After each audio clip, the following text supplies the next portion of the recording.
Hi guys and welcome back. So today I'm going to be showing you how to make these Yule Log Cookies. Let's begin.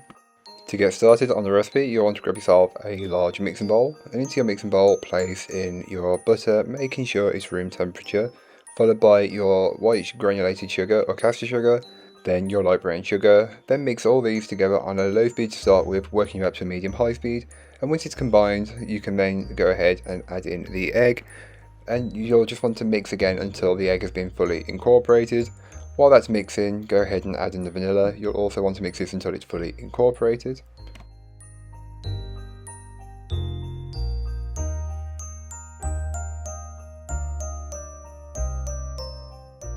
Then you can go ahead and give the bowl a good scraping down, and this is just to incorporate any bits that may not have been fully worked in from earlier on. So don't forget to scrape the very top and the very bottom of the bowl, as this is normally where you'll find the bits gathered.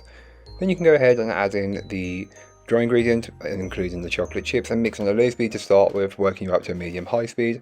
And once the dough forms, be careful not to overmix this, otherwise the cookies will take on a tough texture, and that's not what you're looking for on this occasion.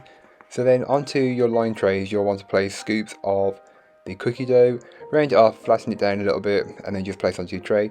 They do spread while baking, so I'm using small trays so you can get about 3 on there, but this batch does only make 5, so you'll need 2 small trays or 1 large tray, whichever works best. All the baking times and temperatures will be in the description, in the recipe, which will be linked in the description down below, so don't forget to check that out if you're interested.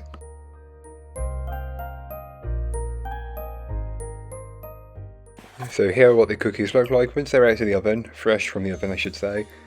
Then you can go ahead and finish them off, which is really simple. You'll just want to take some chocolate chips and place them on top.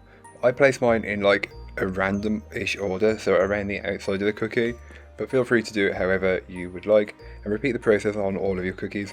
Just to make it equal, I try and keep the pattern the same, so each cookie looks similar or has the same amount, roughly, on the decoration. Then on top, I gently take one of the Cadbury Yule Log and just place it on top and press it down a little bit. As the heat from the cookie melts the chocolate, it will stick to it and it will be fine. But yeah, this is what these look like. These are a perfect recipe if you've left them until the last moment like I have in the past. This is a great recipe, so don't forget to check it out if you're interested. So thank you so much for watching, I hope you enjoyed. If you did, don't forget to like, comment and subscribe for more from me, and I'll be back again soon with another recipe, so join me then. In the meanwhile, don't forget to check out the description, there'll be a link to this recipe, a link to my blog, and links to all my social media. But that's all for today, I hope you enjoyed. Bye guys.